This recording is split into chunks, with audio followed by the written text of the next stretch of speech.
याल तरी यारे लागे अवघे माझ्या मागे मागे आजी देतो पोट भरी पुरे म्हणाल तुरे विभूमिनुनादं चरंतं दुरंतं स्वयं लीलया भूपविशं ददानं गवां वृन्दकानन्दनं चारुहासं परब्रह्मलिंगं भजे पांडुरंगं परब्रह्मलिंगं भजे पांडुरंगं पांडुरंगा करू प्रथम नमन दुसरे चरण संतांचिया त्यांच्या कृपादाने कथेचा विस्तारू बाबाजी सद्गुरु दासुका ज्ञानेशं ज्ञानमूर्तिं च साक्षात् प्रेम स्वरूपिणं नामदेवं दयामूर्तिं नाथं वन्दे पुनः पुनः वैराग्यस्य परामूर्तिं देवक्षेत्र निवासिनां तुकाराम महाराज महाराष्ट्रं भक्तराज चतुष्टकं प्रभु के चरणों में सदा करूं पुनि पुनि प्रणाम ऐसी माया तारी रे मेरे प्रियतम श्याम श्री संतांची माता चरणा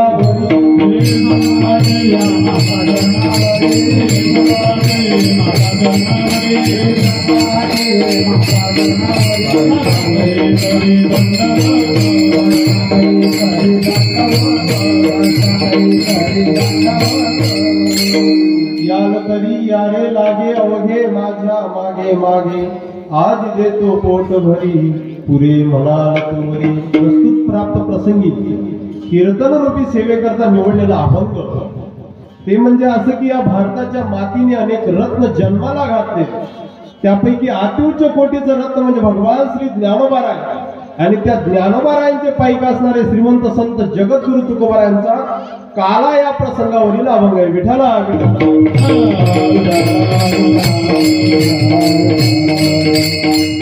अभंगाची जर भूमिका आपण पाहिली, अभंगाची जर पार्श्वभूमी पाहिली, अभंगातला भाव फार गोड आहे. जो सेवेसाठी घेतलेला अभंग आहे ना हा फक्त काल्यापुरताच मर्यादित नाही, तर मनुष्य म्हणून जन्माला आल्याच्या नंतर प्रत्येक माणसाच्या जीवनामध्ये मार्गदर्शक कसा हवा त्याची अभिव्यक्ती देणारा अभंग आहे. विठ्ठला अभंगाकडे वळण्यापूर्वी थोडासा पर्याय देणं ते वक्त्याचं आद्य कर्तव्य असतं. आपल्या पवित्र आणि पावन हनुमान नगर भुसावळ या भूमीमध्ये आयोजित असलेला हा श्रीमद भागवत महायज्ञ स्कंदपुराण समस्त ग्रामस्थांच्या वतीने सुंदर या श्रीमद भागवत कथेचं नियोजन हे संपूर्ण भुसावळ नगरीतील समस्त ग्रामस्थांनी सुंदर असं नियोजन केलं महाराज. आणि खरोखर भाग्यवान आहात की गेल्या 7 दिवसापासून आपण श्रीमद भागवत कथा श्रवण केली. वर स्कंदपुराण याला भाग्य लागतं बरं का. शास्त्र असं सांगतं महाराज, स्कंदपुराण ऐकायला सुद्धा पुण्य लागतं बरं का. शास्त्रातले गोड वाक्य अनंत अनंत जन्म पुण्यों का जब उदय होता है तभी स्कंद महापुराण सुनने का महत भाग्य प्राप्त होता है. म्हणजे अनंत जन्माचं पुण्य ज्या दिवशी उदयाला येतं त्यावेळेस ही दिव्य कथा ऐकायला मिळते. विठ्ठला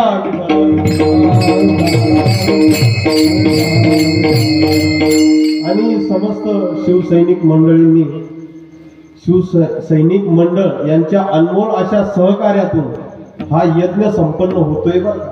हा भागवत महायज्ञ शब्द वापरलेला आहे आमच्या वारकरी संतांनी. यज्ञ कथा असो किंबहुना भागवत कथाच म्हणतात नाही. विठ्ठला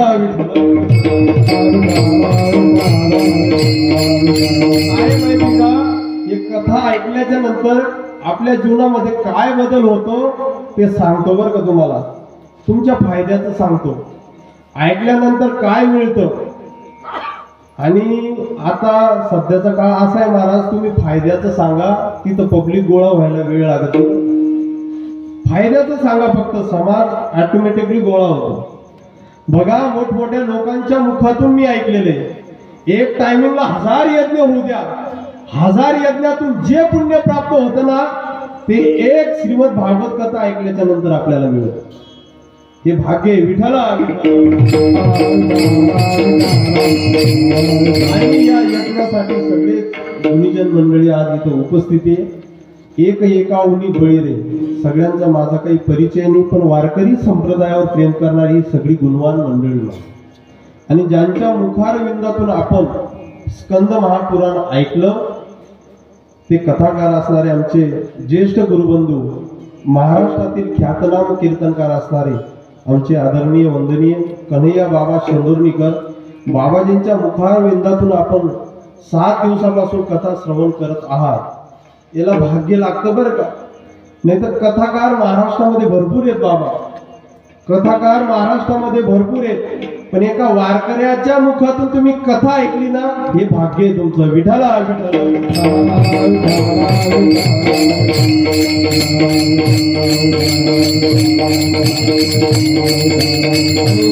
बाबाजींच्याच माध्यमातून आज इथे येण्याचा योग आहे.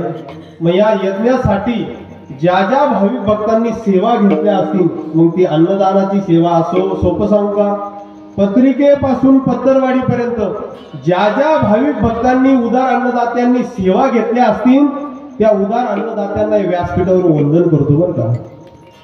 आणि खरोखर कौतुक करावं तेवढं कमीच आहे बरं का. कारण शहरामध्ये एवढ्या उत्साहाने एवढ्या आनंदाने तुम्ही परमार्थ करता, हे खरोखर कौतुक करावं तेवढं कमीच आहे मला.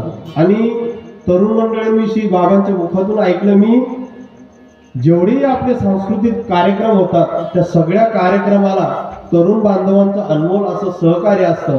आणि या कार्यक्रमासाठी त्यांनी संपूर्ण जीव ओतून दिला महाराज. 7 दिवसामध्ये जे जे कार्य आलं ते करत राहिले. निश्चितच या व्यासपीठावरून सांगतो, या वारकरी संप्रदायाची सेवा करत आहात ना, निश्चितच साधू संत आपल्यावर कृपा केल्याशिवाय राहणार नाहीत महाराज. विठ्ठला चिंतनासाठी जो निवडलेला अभंग आहे तो श्रीमंत संत जगद्गुरु तुकोबारायांचा आहे आणि काला या प्रसंगावरील आजचा अभंग आहे. पण या अभंगातलं जर गांभीर्य आपण घेतलं ना, फक्त काल्यापुरताच या अभंगाचा अर्थ मर्यादित नाही.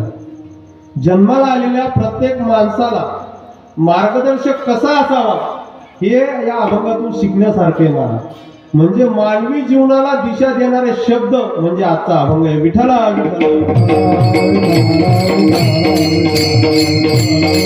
मार्गदर्शक कसा असावा या अभंगातून तुकोबाराय प्रगट करतात. कारण बघा तुम्ही जन्माला आल्याच्या नंतर प्रत्येक माणसाच्या जीवनामध्ये बाबा योग्य मार्गदर्शक लागतो बरं का. योग्य मार्गदर्शक लागतो महाराज. कारण की काय, आपण सगळे जीव आहोत आणि जीव म्हटलं तर तो अपूर्णच राहतो महाराज. जीव शब्दाचा अर्थ काय, अपूर्ण, आणि पूर्ण शब्दाचा अर्थ आहे ब्रह्म. जीव अपूर्ण असल्या कारणाने जीवाला मार्गदर्शनाची गरज असते. विठ्ठला महाभारतामध्ये इतका गोड दृष्टांत आलेला आहे महाराज. बघा महाभारतामध्ये 2 जोड्या सांगितलेल्या आहेत, अतिशय गोड प्रसंग आहे बरं का. एक जोडी आहे भगवान श्रीकृष्ण आणि अर्जुन, दुसरी जोडी आहे कर्ण आणि शल्यमामा. म्हणजे भगवान श्रीकृष्ण अर्जुनाचं सारथेपण करत होते बरं का. देखा नवलतया प्रभूचे अद्भुत प्रेम भक्ताचे, ते सारथेपण पार्थाचे करीत असे. म्हणजे अर्जुनाच्या रथाचं सारथेपण कोणी केलं, बोलत चला, श्रीकृष्णाने. तसं कर्णाचं सारथेपण करणारे शल्य मामा होते. आता कर्ण आणि अर्जुन दोघांनी जर तफावत पाहिली ना महाराज, तर अर्जुनापेक्षा कर्ण पराक्रमी होता, शूरवीर होता आणि इतका देखणा होता महाराज कर्ण. आमची सगळी संत आहेत ना महाराज, कर्णाचं तोंड भरून वर्णन करतात. इतका पराक्रमी कर्ण होता आणि इतका गोड प्रसंग आलेला आहे कुरुक्षेत्रावर. युद्धाचा प्रसंग आहे आणि कर्ण सारथीला म्हणजे शल्य मामाला सांगतो की मामा मला या सामान्य क्षत्रियांशी युद्ध नाही करायचं, माझा रथ तुम्ही अर्जुनासमोर उभा करा. हा शब्द शल्य मामा ऐकतात आणि शल्य मामा कर्णाला बोलतात, अरे कर्णा तू कोणाचं नाव घेतोय म्हणून? अर्जुन तुला माहिती का म्हणे कोण आहे? मी एक जगी अर्जुन, किंबहुना जेने संग्रामे हर जिंकिला असा अर्जुन आहे. आणि तू अर्जुनाची बरोबरी करतो? अर्जुनाचं बजेट काय, तुझं बजेट काय, तुझी लायकी का म्हणे अर्जुनासोबत युद्ध करण्याची? कोण बोलतो असं? शल्य मामा. बरं का, मार्गदर्शक शब्दावर बोलतोय मी. शल्य मामा म्हणजे कर्ण वीरवृत्तीने जागा होतो, लगेच शल्य मामा त्याचं खच्चीकरण करतो महाराज. आणि प्रत्येक माणसाने लक्षात ठेवा महाराज, जीवन जगत असताना थोडे मित्र जरी असले तरी काही हरकत नाही, पण अवसान घातकी माणसं जीवनामध्ये नको. अवसान घातकी नको. कर्ण युद्धासाठी प्रवृत्त होतो, वीरवृत्तीने जागा होतो, आणि शल्य मामा तिचं पूर्ण मनोबल खच्चीकरण करतात महाराज. युद्धाला तयार असणारा कर्ण नाविलाजाने चुकीचं मार्गदर्शन आल्यामुळं, चुकीचा मार्गदर्शक मिळाल्यामुळं परिणाम काय झाला माहिती का? कर्णाला पराजय स्वीकारावा लागला. फक्त कशामुळं? जीवनामध्ये चुकीचा मार्गदर्शक भेटला. एवढंच नव्हे महाराज, कर्णाला मृत्यू आहारी जावं लागलं फक्त चुकीचं मार्गदर्शक मिळाल्यामुळे. विठाला ही एक बाजू आहे कर्णाची आणि दुसरी बाजू आहे अर्जुनाची. भगवान श्रीकृष्ण अर्जुनाचं सारथेपण करत होते. सेम प्रक्रिया आहे बरं का. कर्णाने सुद्धा युद्धासाठी विनंती केली आपल्या सारथीला, आणि अर्जुनाने सुद्धा विनंती केली भगवंताला. आणि युद्ध सुरू झालं आणि भगवंताला काय वाटलं माहिती का? आता युद्ध हळूहळू सुरुवात करू, सामान्य क्षत्रियापासून हळूहळू सुरुवात करू.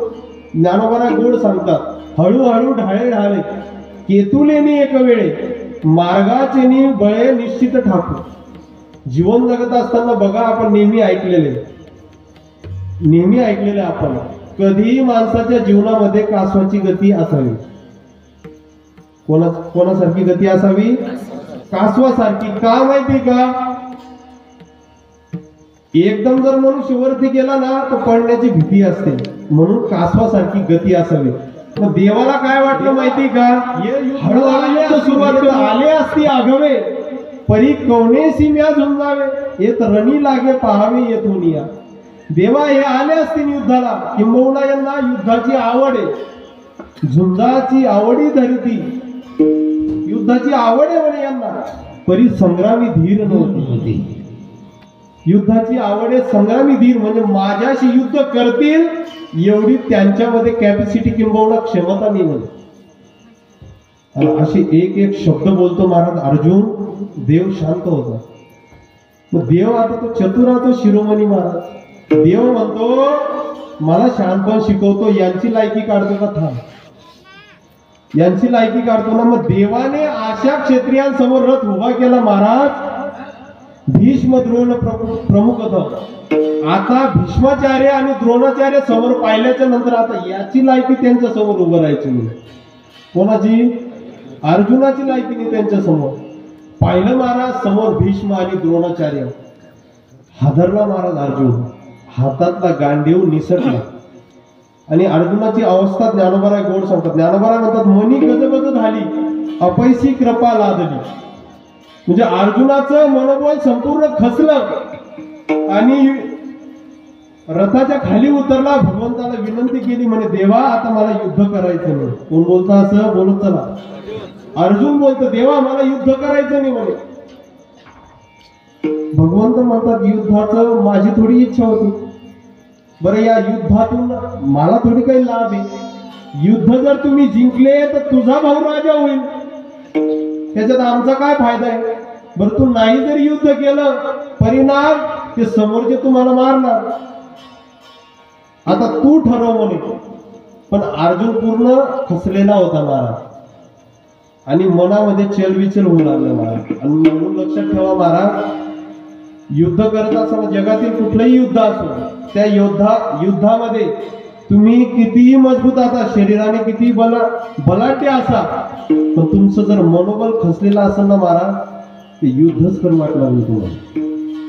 आणि अर्जुनाची फसवीगिरी इथं झाली, अर्जुन मनाने खचला. मग भगवंत काय करतात, भगवंताने ती अवस्था पाहिली, आता हा पूर्ण हादरलेला आहे.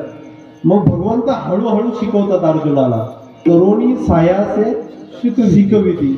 जसे एखादी आई लहान मुलाला शिकवते ना छोट्या छोट्या गोष्टी, तसं अर्जुनाला छोट्या छोट्या गोष्टी सांगायला लागले देव. फक्त त्याचं मनोबल वाढवायचं होतं.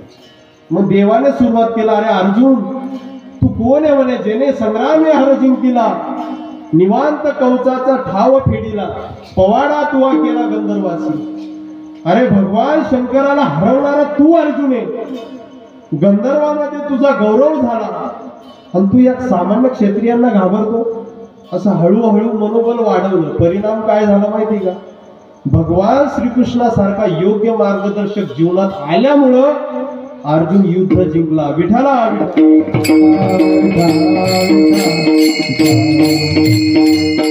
म्हणून जीवन जगत असताना योग्य मार्गदर्शक जर जीवनात असेल ना महाराज, तरच जीवनाचं सोनं होतं महाराज. बघा, आठवले म्हणून पाठवतो बरं का. एका शाळेमध्ये शिक्षणाधिकारी येणार होते बाबा. शाळेमध्ये शिक्षणाधिकारी येणार होते. वर्ग शिक्षकांनी बाई तर कोमामा चालली की त्या आजीने काय उत्तर द्यायला पाहिजे होतं. ती आजी म्हणे त्या मोठा लोक आहेत म्हणे, त्या कुठे बी जातील म्हणे. अरे म्हातारी मोठा कोमा मग या विठाला. लक्षात ठेवा, माझा मुद्दा होता, असे जर शिक्षक, असे जर विद्यार्थी असतील ना महाराज, खरंच त्या शाळेची प्रगती होईल का. म्हणून गुरु सुद्धा योग्य पाहिजे. विठाला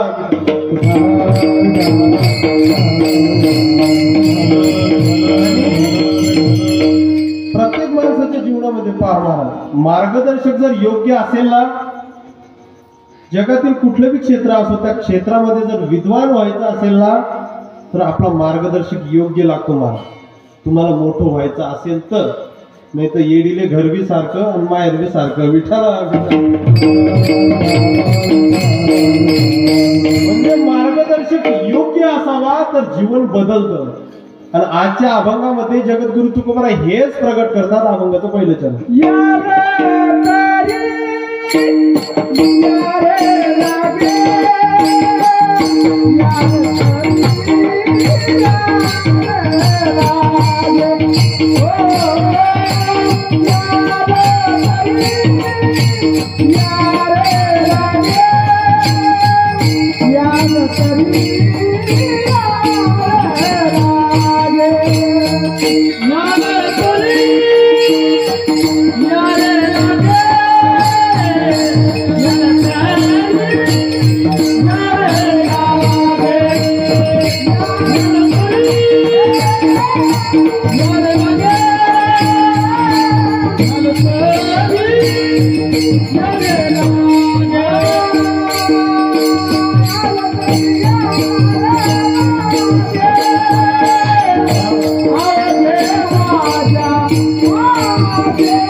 एका बाबासाठी जोरदार टाळ्या वाजवल्या.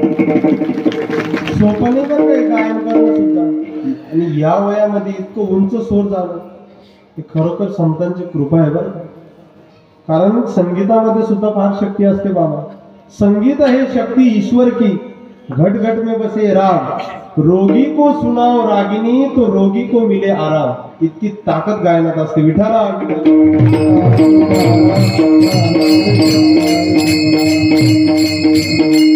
आणि आजचा जो अभंग आहे ना, काला या प्रसंगावरील अभंग आहे. पण या अभंगातून तुम्ही या अभंगाला कुठल्याही अँगलने पहा, मानवी जीवनाला दिशा देणारे शब्द आहेत महाराज, कुठल्याही अँगलने घ्या. आणि आजचा काल्याचा प्रसंग आहे महाराज. आणि विठाला विठाला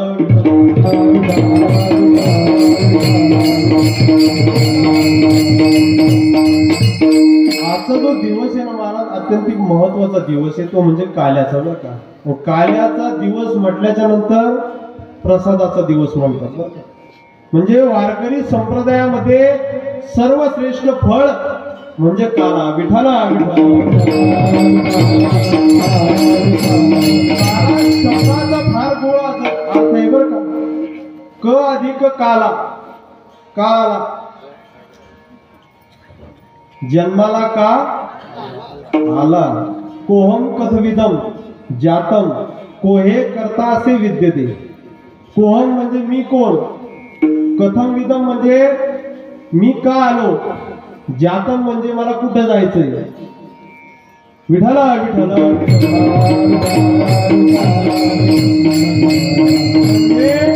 स्वतःची ओळख करून देतो त्याला काला म्हणतात. स्वतःची ओळख करून देतो त्याला काला. तसं काला शब्दाचे अर्थ संप्रदायामध्ये वेगवेगळे केलेले. त्यापैकी जे प्रमुख आहेत ते 3 प्रकारचे काला, 3 प्रकारचे. पहिला काला सांगितलाय संतांनी, हरिनामाचा खिचडी काला, प्रेमे मोईला साधने किंवा दही भाताचा खिचडी काला. आणि हा दुसरा काला. तिसरा काला जो सांगितला तुका म्हणे काला, कोठे अभेद देखिला. विठला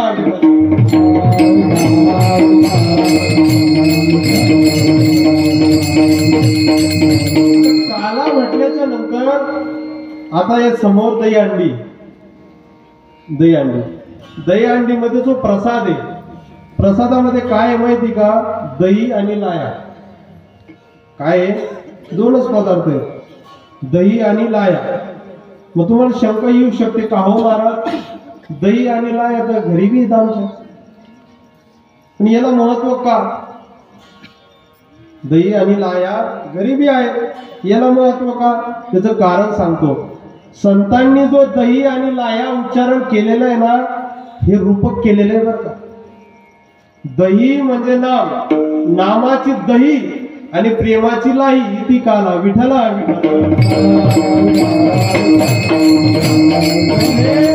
नामचिंतन करता करता प्रेम उत्पन्न होणं, याला काला म्हणतात महाराज. विठला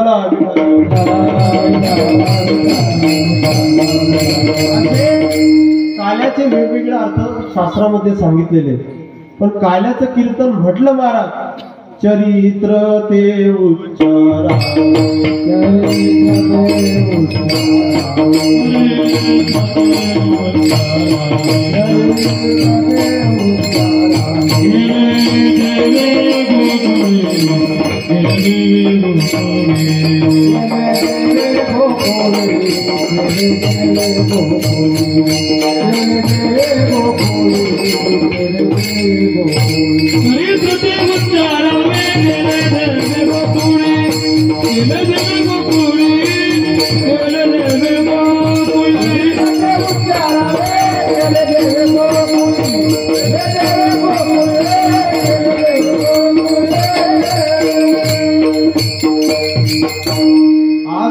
भाग्याने हा काला आपल्याला प्राप्त होतोय बरं का. चरित्र ते उच्चारावे, केले देवे गोकुळी.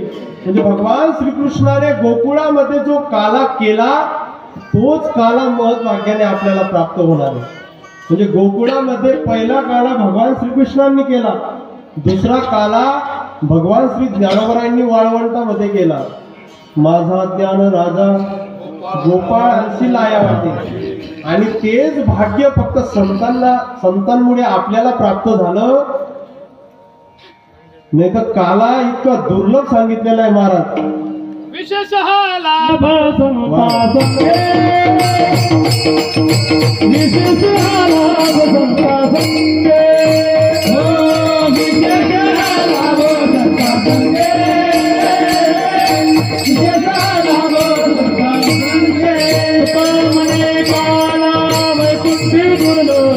तुका म्हणे काला वैकुंठी दुर्लभ तुका म्हणे काला वैकुंठी दुर्लभ तुका म्हणे काला वैकुंठी दुर्लभ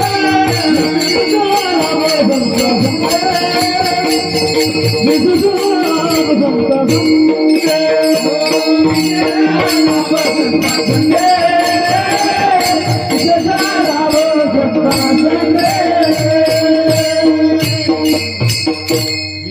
तुका म्हणे काला वैकुंठी दुर्लभ, म्हणजे वैकुंठातील देवाधिकांना सुद्धा हा काला दुर्लभ आहे. फक्त संतांमुळे आपलं भाग्य आहे की संतांमुळे तो काल्याचा प्रसाद आपल्याला घेता येतो. भगवान श्रीकृष्णाने पहिला काला गोकुळामध्ये केला आणि त्याच गोकुळातल्या चरित्राचं आपल्याला उच्चारण करायचंय बरं का. आपल्याकडे वेळ कमी आहे त्यामुळे धावत्या वेगात आपण चरित्र पाहणार आहोत. बघा, भगवान श्रीकृष्णाचा जो जन्म झाला तो मथुरेमध्ये झाला बरं का. कुठं झाला? आणि भगवंत अवतार का घेतात तर गीतेने गोड पुरावा दिलेला आहे. यदा यदा हि धर्मस्य ग्लानिर्भवति भारत अभ्युत्थानं धर्मस्य तदात्मानं सृजाम्यहं परित्राणाय साधूनां विनाशाय च दुष्कृतां धर्मसंस्थापनार्थाय संभवामि युगे. ज्या ज्या वेळेस धर्मावर ग्लानी येते त्या त्या वेळेस भगवंत अवतरित होत असतात. विठ्ठल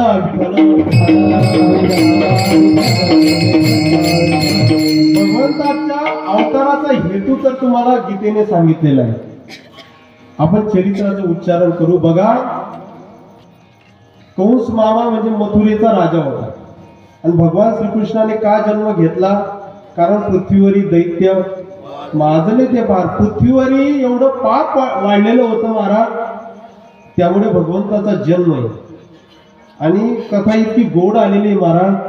बघा, मथुरेचा राजा कंसाची चुलत बहीण होती देवकी आणि ती उपवाराला आली. कंसाने विचार केला आता आपल्या बहिणीचं लग्न केलं पाहिजे. मग आता कुठं मुलगा शोधावा? तर कंसाच्या लक्षात आलं की आपला मित्र हा योग्य ठरेल. आणि कंसाचा मित्र म्हणजे कोण? वसुदेवजी कंसाचे मित्र होते बरं का. आणि लग्न कार्यही झालं. मला थाटामाटात लग्न केलं कंसाने आपल्या बहिणीचं. आणि लग्न केल्याच्या नंतर अशी वरात निघाली. वरात माहिती ना सगळ्यांना? ते तर पहिले माहिती आहे मला. माहिती ना सगळ्यांना वरात? त्या वरात निघाल्याच्या नंतर त्या वरातीमध्ये एक आकाशवाणी झाली मला. आकाशाची वाणी सांगत असे, कंसा मानी हा बरवसा बोलोनिया. आकाशवाणी झाल्याच्या नंतर त्या आकाशवाणीमध्ये शब्द जन्माला आले महाराज. आणि त्या आकाशवाणीने सांगितलं की देवकीच्या पोटी जो मुलगा येणार आहे तो तुझा वध करणार. आणि हे शब्द ऐकल्याच्या नंतर संपूर्ण मथुरेमध्ये हाहाकार माजला मला. सगळे दैन्य दानव वगैरे घाबरायला लागले महाराज. स्वतः कंस सुद्धा घाबरायला लागला. मग कंसाने विचार केला हिच्या पोटी जो मुलगा जन्माला येणार आहे त्याच्यामुळे जर आपला जीव जात असेल तर हिला संपवलेलं काय माहिती. मग कंस काय करतो माहिती का? घेऊनी खडंग माराया धावला हात तो धरिला वसुदेवी. तलवार काढली महाराज आणि देवकीला मारणार. तेवढ्यात वसुदेवांनी हात पकडला आणि वसुदेवजी बोलायला लागतात, अरे कंसा, तू जर देवकीला मारलं बोल म्हणे तर जगामध्ये कलंक लागेल म्हणे तुला. नको नको ते लोक बोलतील म्हटले भविष्यात येणारे. जर तुला वाटत असेल निष्कलंकित जीवन जगावं तर सोपा मार्ग मी सांगतो म्हणे. हिच्या पोटी जो मुलगा येणार आहे तो तुझा वध करणार आहे ना, तर देवकीला का मारतो? जो मुलगा जन्माला येईल तो आम्ही तुला देतो. मुलगा तुला देतो म्हणे आम्ही. मग कशाला देवकीला मारतो? त्यापेक्षा एक कर, तुझी जर शंका जात नसेल तर आम्हाला बंदी शाळेमध्ये बांधून ठेव. मग कंसाने काय केलं माहिती का? बंदी शाळेमध्ये बांधून ठेवलं. कोणाकोणाला? देवकीला वसुदेवाला बांधून ठेवल्याच्या नंतर विठ्ठला विठ्ठला